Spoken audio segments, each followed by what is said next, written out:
Good morning. These opening words are by Hildegard von Bingen. Fire of the Spirit, life of the lives of creatures, spiral of sanctity, bond of all natures, glow of charity, lights of clarity, sweetness, the taste of sweetness to the fallen. Be with us and hear us, composer of all things, joy in the glory, strong honor. Be with us and hear us.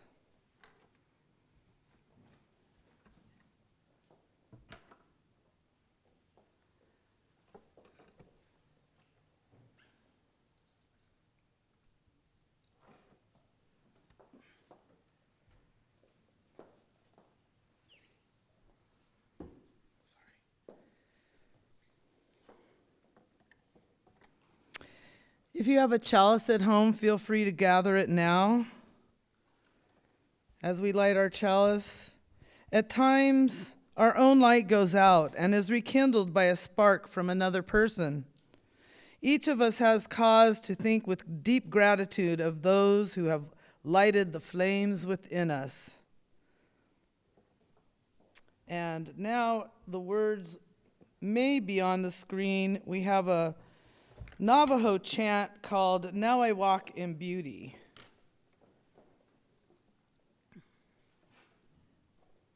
So feel free to join in if you feel so inspired.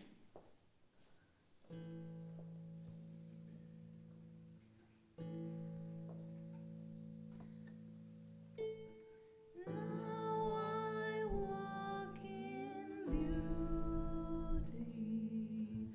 Beauty is before me.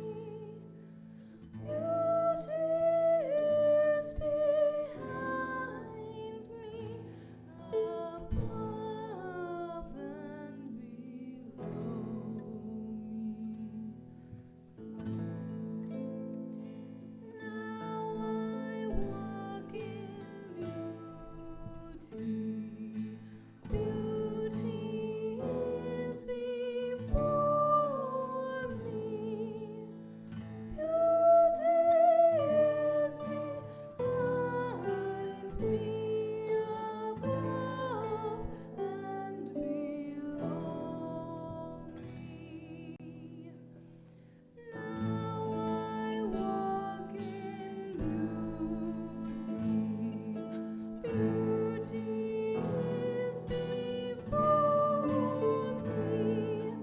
Beauty is behind me, above and below me. Now I walk in beauty. Beauty is before me. Beauty is behind me, above and below me.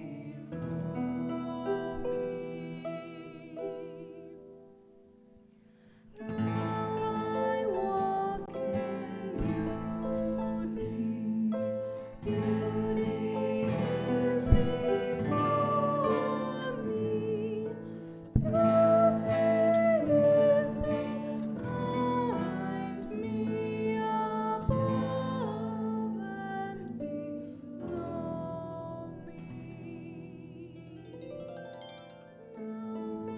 walk in beauty. Beauty is before me. Beauty is behind me, above and below me.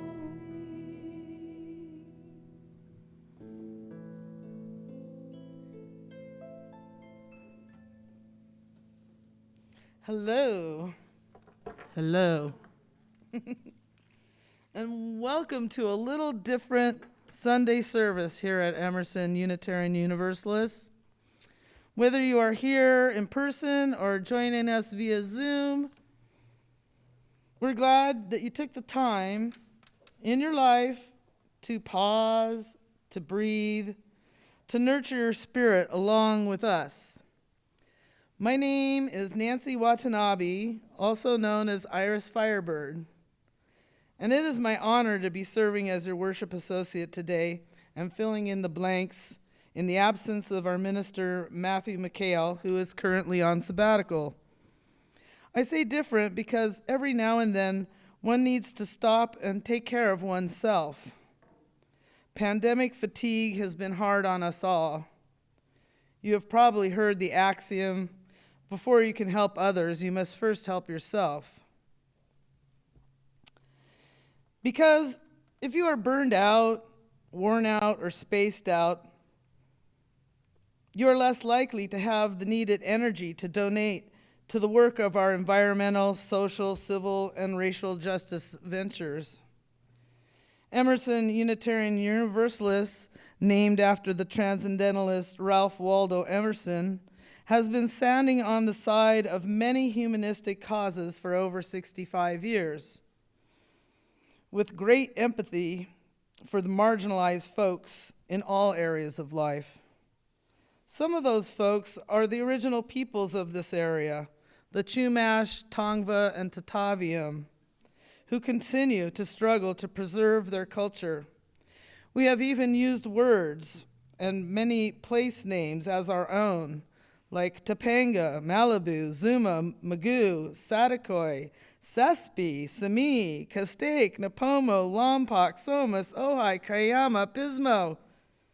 Many of these words derived from the languages of Chumash have likely rolled off your tongue if you've lived here or have ever traveled the Central Coast.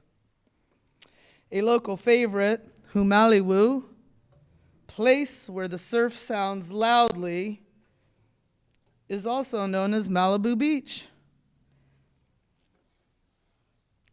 The sound of the surf was likely a peaceful melodic rhythm that promoted healing and overall well-being. I know it sure does for me.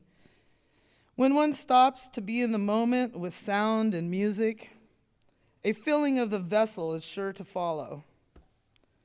And however you identify your vessel, and from however far your roots are, and from whatever background you may be, we here at Emerson welcome you. This special place has been a backbone of liberal folks searching for truth, who believe in intellectual freedom and justice, whose care and compassion is for the world and each other. We're glad you could join us in person or on Zoom for this little musical respite today. If you are new to Emerson, I wish to extend a special welcome. Please feel free to sign the guest book, either here at the front desk or online. Later in the service, we will have an opportunity to share joys and concerns in the virtual book of life from here in the sanctuary or online. And the links to the guest book and the virtual book of life will be in the chat box. After the services, for those of you who are still joining us via Zoom, please feel free to stay and catch up with friends in the breakout rooms.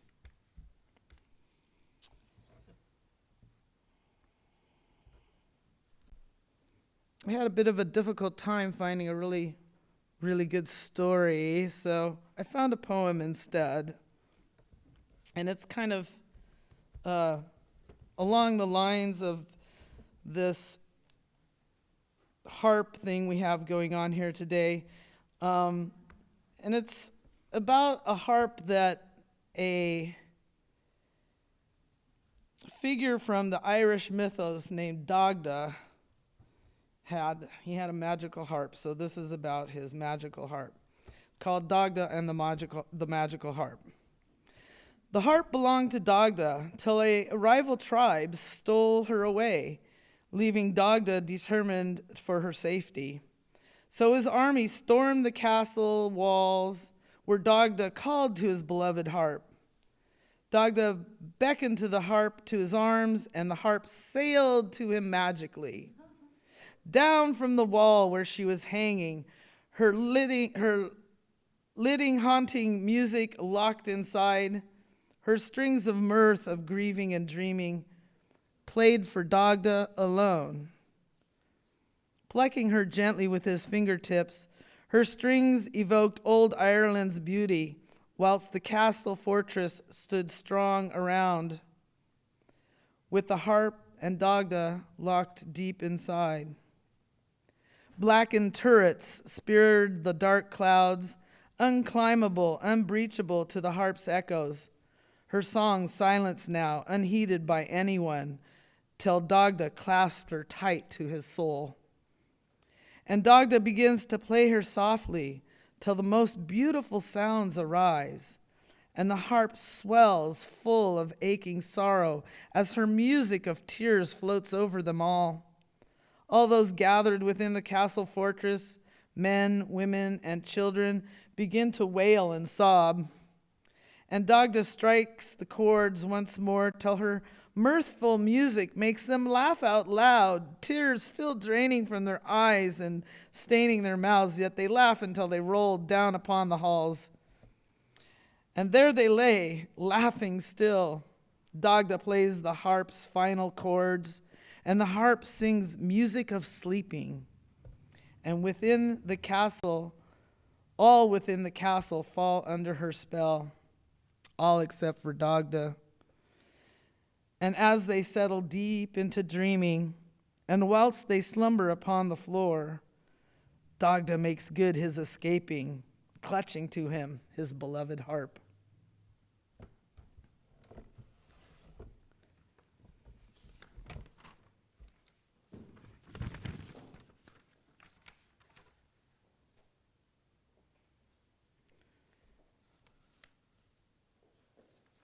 Yes.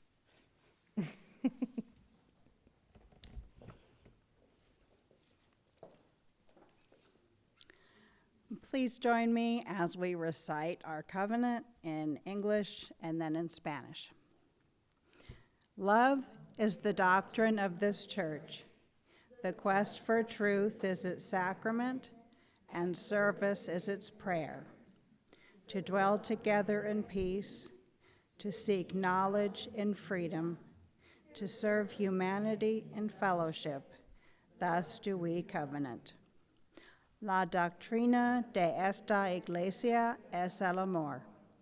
La búsqueda de la verdad es su sacramento, y el servicio es su oración. Ir juntos en paz, buscar el conocimiento en libertad, servir a la humanidad en comunión. Este es nuestro pacto.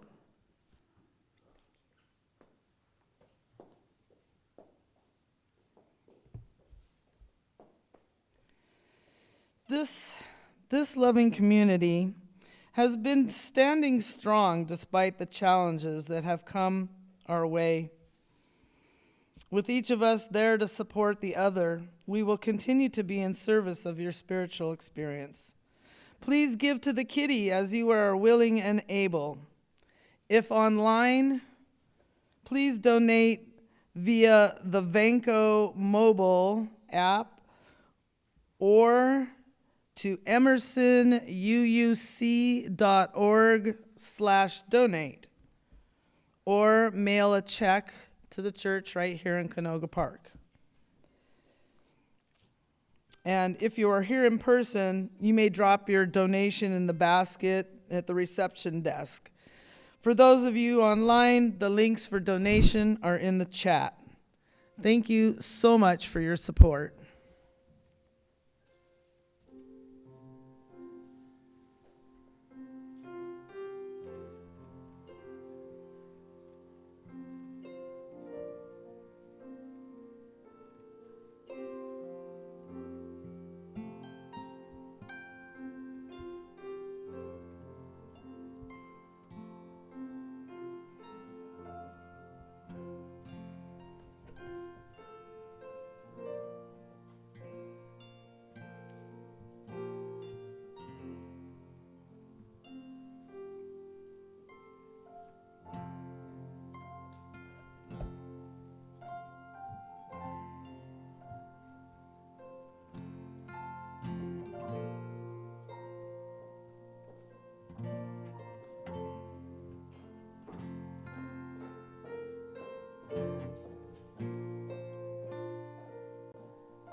Together we share, and from this we live.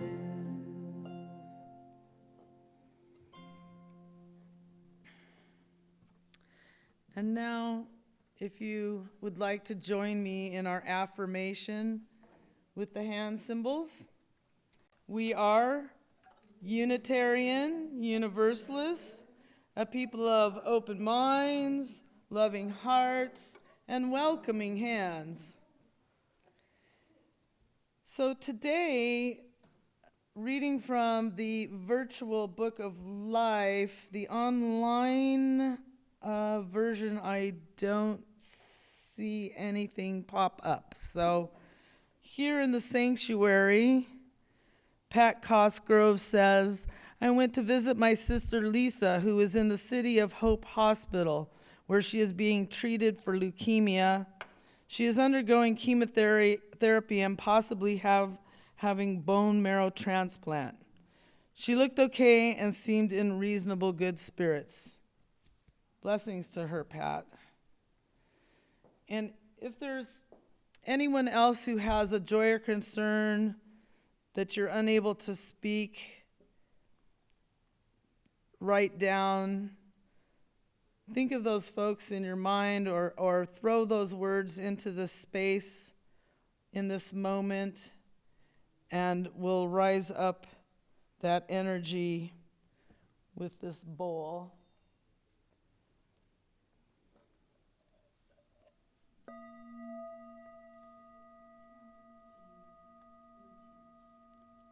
Glenn. Mom.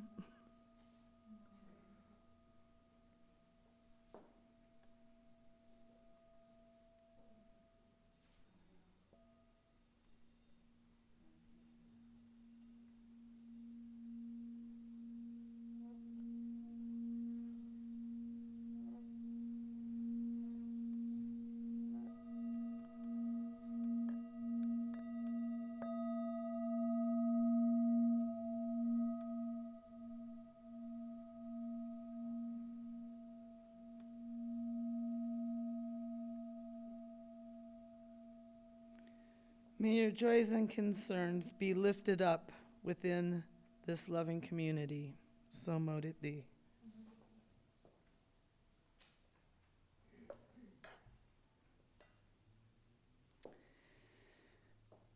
And now, I'd like you all to settle yourselves in your chair for a moment and take a deep breath.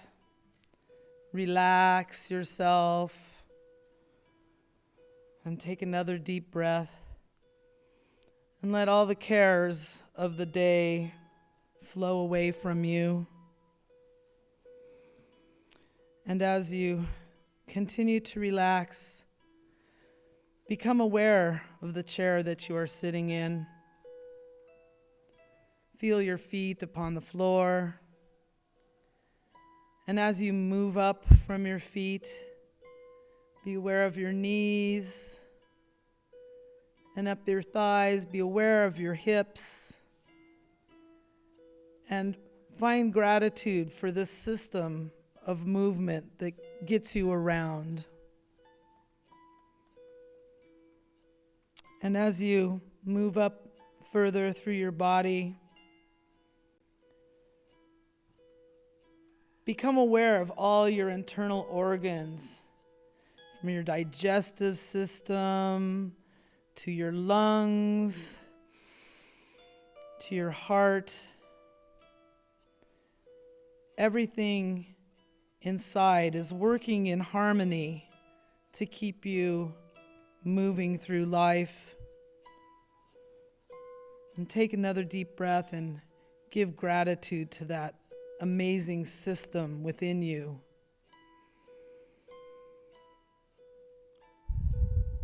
And as you move up further into your shoulders and down your arms to your elbows and your wrists and your fingers, become aware of each of these joints and know that they are another amazing part of this human body system, allowing music to be played,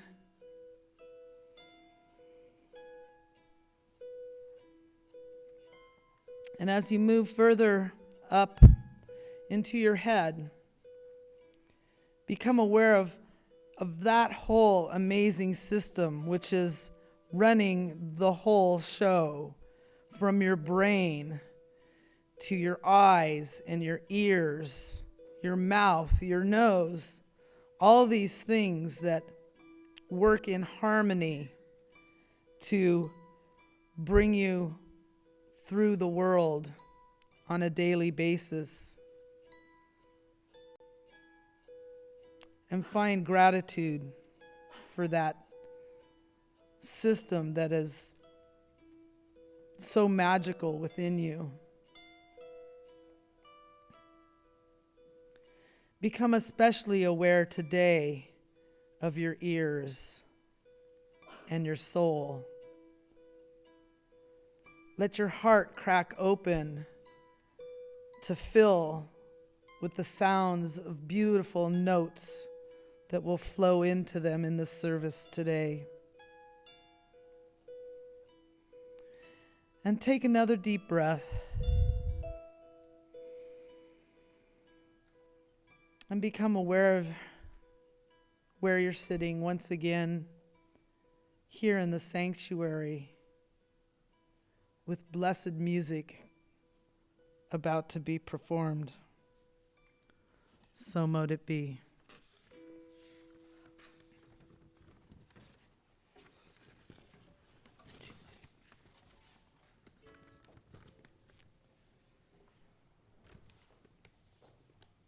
If you'd like to read along, these words are actually in the Gray Hymnal, number 532.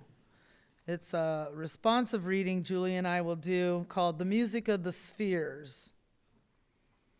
The music of the spheres. A harmonious universe like a harp. Its rhythms are the equal repeated seasons, the beating of the heart. Day, night, the going and returning of migratory birds. The cycle of stars and corn. Unfolds by day and folds up again by night. Rhythms of moon and tide. And apples that ripen and fall, and in the mind of Newton. Melody, accord, arpeggios, and the harp of the universe. Unity behind apparent multiplicity. That is the music. That was by Ernesto Cardenal. So remember how a particular song or musical piece could invoke great emotion or remind you of a particular time of essence or beauty in your life?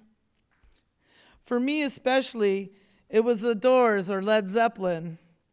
Dancing and singing along with Jim Morrison or Robert Plant at full volume. Today, we have a talent that is familiar in many, many genres of music. And it is my great honor and pleasure to introduce my good friend, Reagan Mozingo.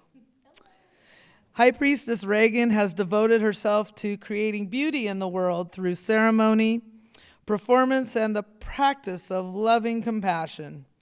She has traveled the world, singing and playing her harp in the castles of Cornwall, England, the ancient water temple of Bali, Indonesia, and some of the largest festivals in U.S. and Australia. Featured in New Witch magazine, she has attended USC Thornton School of Music as well as CalArts. Her album, Fairy Archives, was channeled as a collaboration with Earth Spirits of her home in Southern California, and went on to win awards and become a perennial favorite on iTunes, Spotify, and Pandora Radio. Her music can be heard at www.theprofessionalcomposer.com. Thank you so much, Reagan. I'm so glad you could join us here today. Please, my dear, take it away. It's my honor to be here. Thank you. I'm going to start with a beautiful song. Came straight to me from these beautiful aspen trees on my parents' property in Colorado. Every once in a while, a song kind of pops into your head, fully formed. I always feel that those are the special ones. So.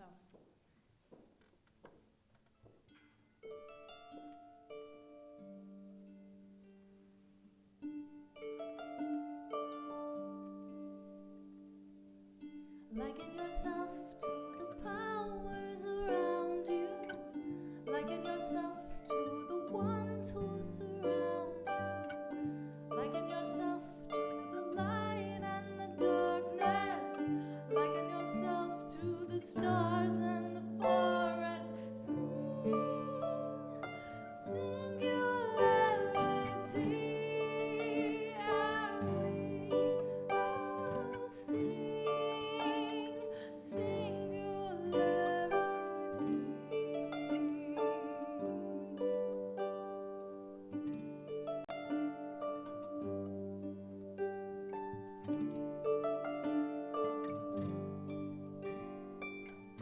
Liken yourself to the sound of laughter. Liken yourself to the sweet hereafter. Liken yourself to the ways of the ancients. Liken yourself to the flow of the currents. Sing singularity.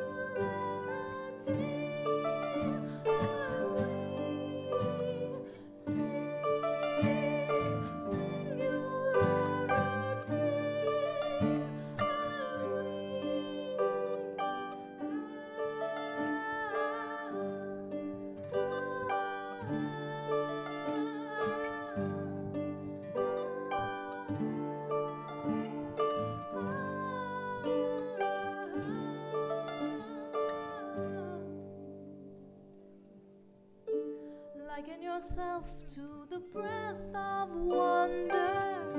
Liken yourself to the fears of your mother. Liken yourself to the woes of your father.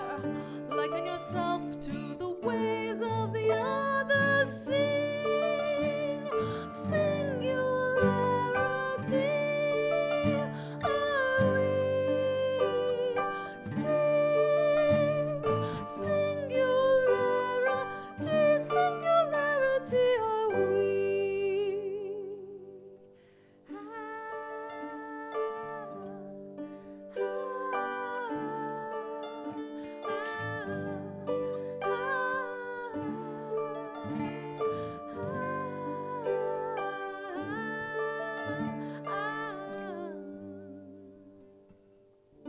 Liken yourself to the earth and her treasures. Liken yourself to the heart and its pleasures. Liken yourself to the moon in her phases. Liken yourself to the dance of the ages. Sing singularity. Are we? Sing singularity. Singularity are we. Liken yourself to the power inside you. Liken yourself to the ones who align you. Liken yourself to the sound and the spirit. Liken yourself to your rightful kismet. Sing singularity.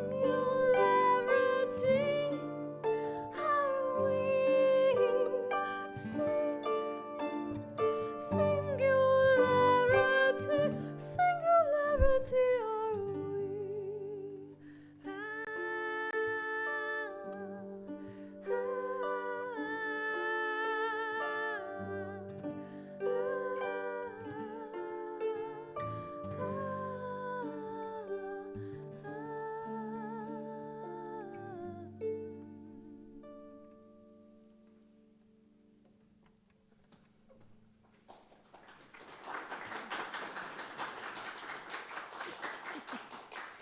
Thank you. Thank you so much. And now I'm going to tell you the story of my harp, which came to me in a most magical way. Not quite as magical as Stagda, though. That was a pretty great story. And mine isn't in rhymed couplets. Although I'm a bad druid, it should all be in rhymed couplets. Music is the language of the heart. It gives us a vocabulary for our feelings, so much more nuanced and universal than even our native tongue.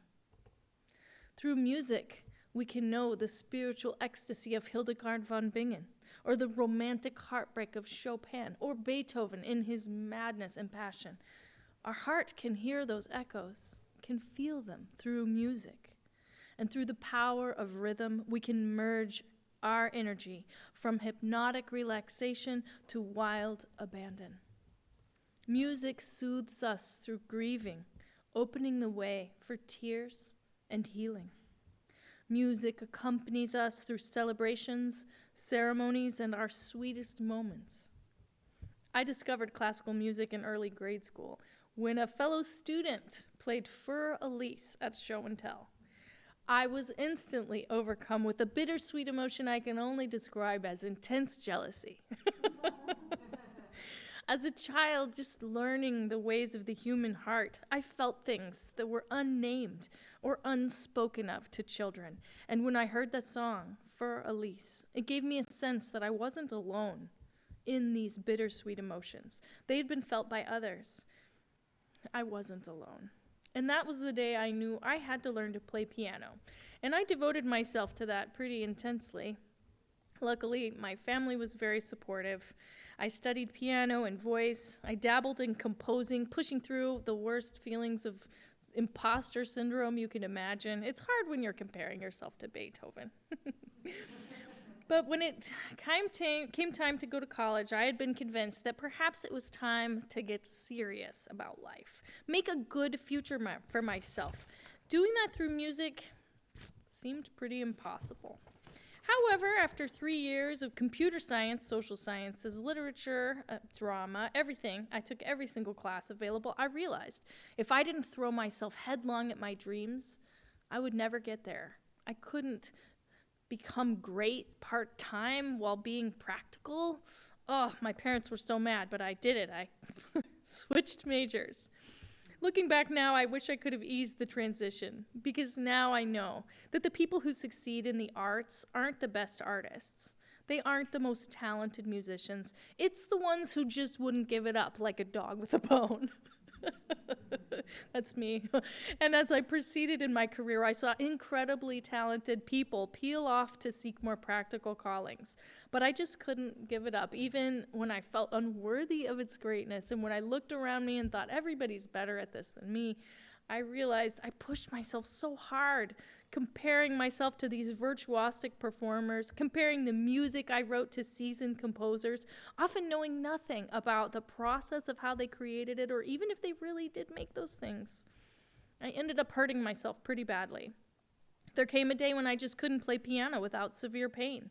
My neck and my shoulders just tensed up as soon as I'd sit down to do it. Even if I relaxed and was enjoying it, my process had built in a level of tension that was just not sustainable. You know, classical pianists, we're a pretty type A bunch. We really like rules. Do you have more of those rules? Maybe some real subtle ones that I can do with just my pinky?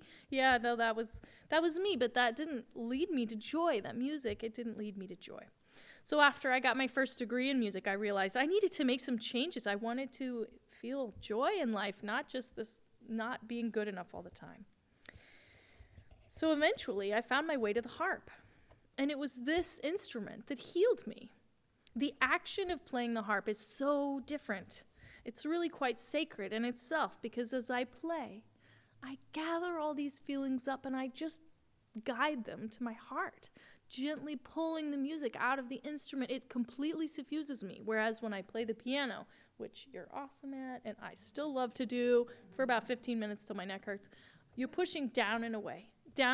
And even that sense of just gotta get it out of me led me to a lot of discomfort when I played.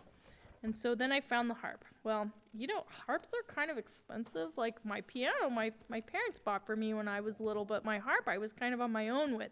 So I got this little tiny lap harp and I played it. And it was so powerful because I couldn't literally make my fingers do what my brain wanted them to do fast enough. And so I was forced to just be simple. And it turned out that when I was simple, I was able to express myself a lot better, and I didn't feel a lot of tension around it. So this tiny little harp, I curled myself around it. I learned to play, but after a while, it just wouldn't work anymore. I play harp and music to share my heart with people, and you just can't do that like this. So I started talking to people about my new harp. I told everybody that I could that keep their ears open because I'm expecting a new harp to find me. And I didn't have to do this very long because at band rehearsal, I learned, totally didn't know this, my keyboardist girlfriend worked at the Sylvia Woods Harp Center, which is in Hawaii now, but that may date me for some of you. And they had recently gotten a harp with a wild tail attached to it. My ears perked right up, my heart soared. It had to be the harp that was intended for me. So one of the ladies who worked at the Sylvia Woods Harp store was in Santa Cruz for a music festival. She was driving around this cute little town, and when she spied a beautiful Celtic harp on the side of the road with like a bunch of hippies playing it. Northern California has many traveling folk, and they are usually quite friendly, so she pulled her car over and went to see what's up with this harp. Now, this harp was in bad shape. It was missing strings, it was horribly out of tune, but otherwise unmarked. She asked, "Can I play a few chords?" And once she had it tuned, they were entranced. These travelers had no idea how to play the harp. In fact, after her impromptu concert, they said to her, take this instrument. It was meant for you." Giddily, she agreed. But later in her hotel room, she started to have second thoughts. What if it was stolen? How did these guys even get the harp? She went looking through the case, trying to find some evidence of the harp's journey when she came upon a notebook. Okay. So she's going to take this notebook and try to find these benefactors of hers. Well, after searching, Santa Cruz, not a super big town, she found one of these guys in a coffee shop. She went up to him and she said, "Hey, is this your notebook?" And he was like, "Yeah." But he didn't recognize her, and he didn't remember having the harp. He didn't remember meeting her. So he took his notebook, and she looked up the serial number, contacted the maker, and found that the harp hadn't been reported missing. However, its story had taken it to the side of the road. It was not nefarious. So she thought, all right, I don't need this harp. I work at a harp store. I have like 7 harps at my house. So I'll just sell this, for, a little tiny bit of money. And, I heard that story and I was like, whoa, this harp is a traveling harp that has mysterious origins. It must be mine. And so I said, I will take this harp. Absolutely. I didn't even know what she was charging. I was like, whatever it is, I'll figure it out. I know this harp is my destiny. So that's this harp here. Her name is Desiree. And she sold her to me in, 2005 or so for $1,450, which was really a huge amount of money for me. That was the money that me and all my roommates cobbled together for our rent on our house every single month. It was like the benchmark of like, oh, geez, that's expensive. But I said, yes, I can't say no to this harp. It's meant for me. I felt it. I played it. Oh, my gosh. It was just so powerful. Desiree. I've written songs about her. I thought, you know what? I'm dedicated and I'm on a path and I'm just going to trust that this is going to work. And you know what I got in the mail? Less than a week later, a check for $1,450 for music licensing that I didn't even know to expect. So that is the story of my magical harp and how I came to be here playing for you. And now I will sing another song.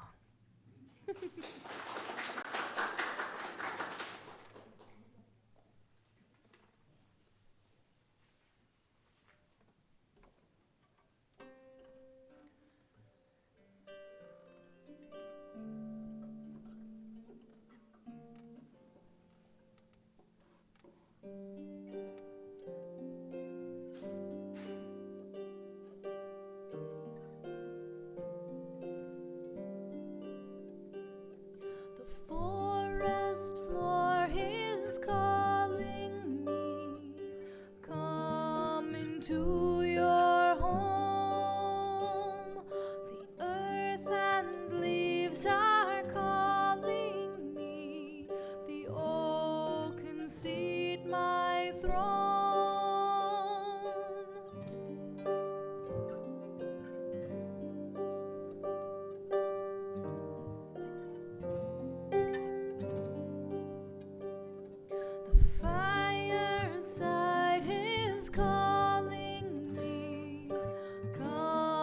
and warm your heart, for thought and deed are rightly done, coming from the heart.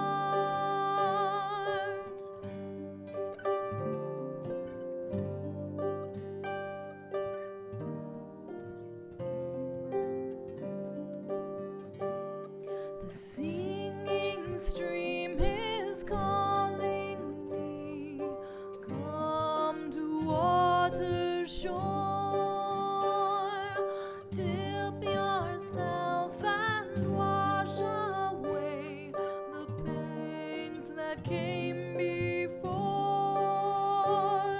The sweet, sweet air is calling me, that warm communal breath. Fill yourself with goddess love, release fear of death.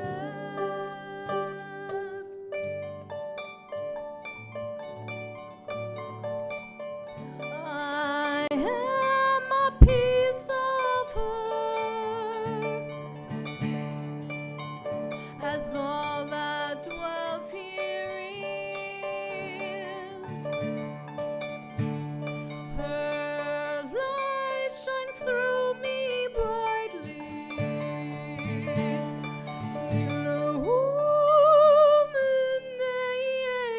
illuminated bliss. What fire burns that is not her? Hearts and hearts combined, the cleansing flame, the spark of life, the lady's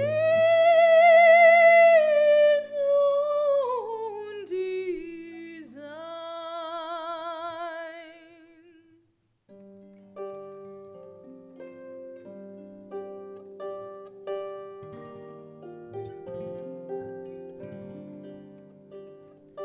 Honor well the lady, that wise woman within all of us, hunger for her wisdom, take it all within.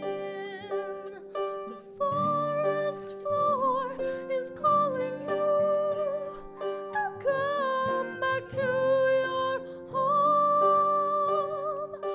The earth and leaves are calling you, come back to your home.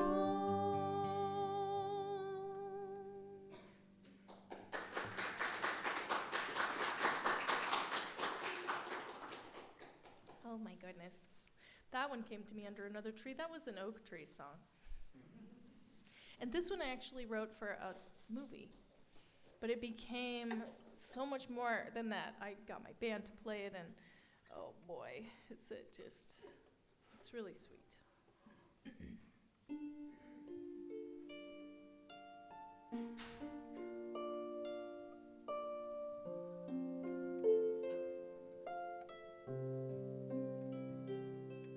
It's nothing like I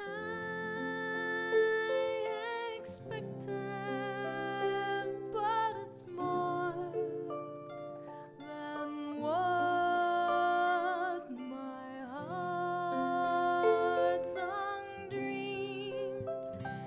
In the sacred place of oak and ash, we have come together to share our dreams.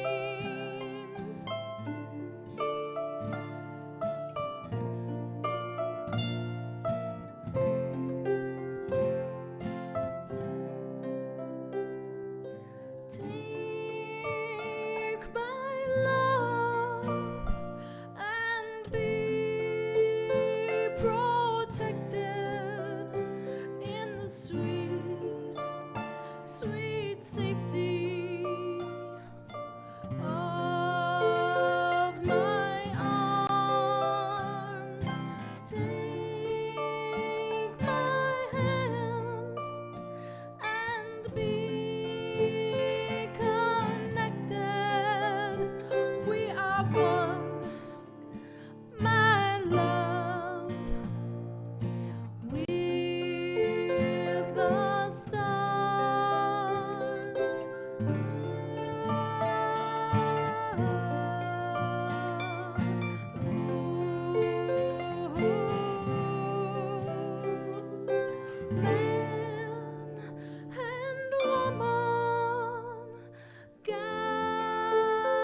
Didn't plan one more.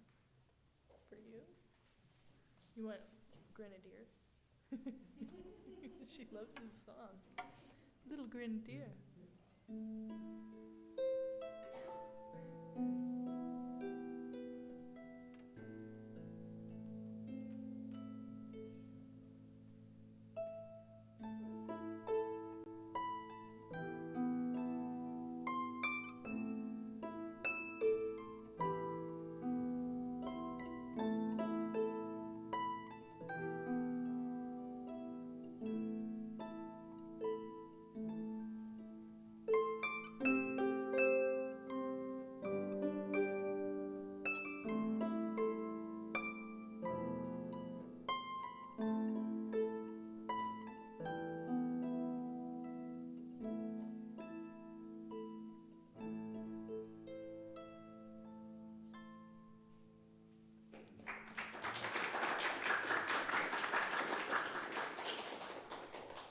Thank you.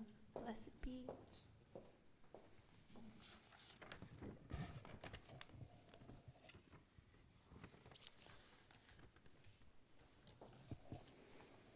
May the beauty of empowering and healing music be forever in our hearts. Will you please join me for a closing hymn? A little bit different words from what you might be familiar with.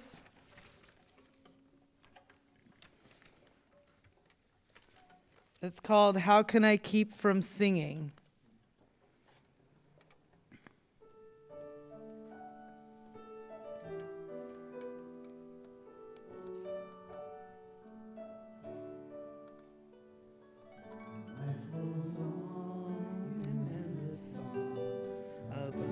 Lamentation, I hear the real far off hymn that is a new creation above the mortal strife.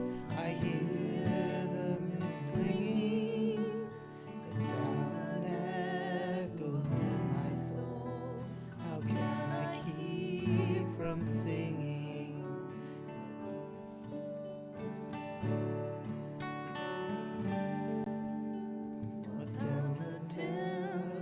Loudly roars, I hear the truth it liveth. What though the darkness round me flows, song in the night it giveth. No storm shake my inmost heart, while to the rock I'm clinging. Since he is Lord of heaven and earth, how can I keep from singing?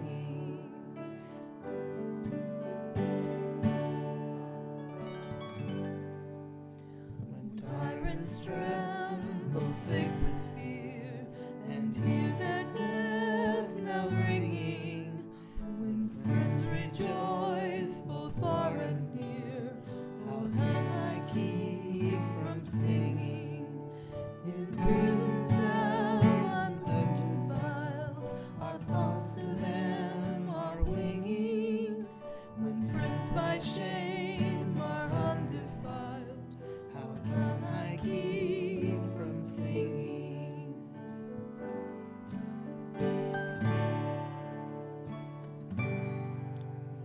When life goes on in endless song, above this lamentation, I hear the real, though far off hills, that hails a new creation. Above the strife, I hear the music ringing. It sounds and echoes in my soul. How can I keep from singing?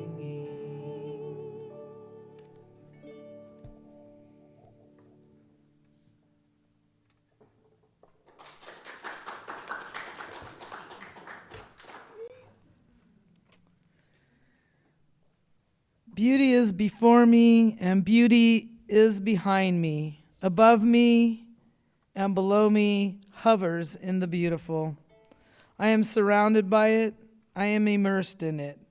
In my youth I am aware of it, and in my old age I shall walk reverently the beautiful trail. In beauty it has begun, and in beauty it has ended. Blessed be, so mote it be.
For those of you who are on the Zoom still, I hope Linda Beth is out there somewhere who might put you into the breakout rooms. I can't see her, but I'm pretty sure she's there somewhere. So thank you so much for joining us today.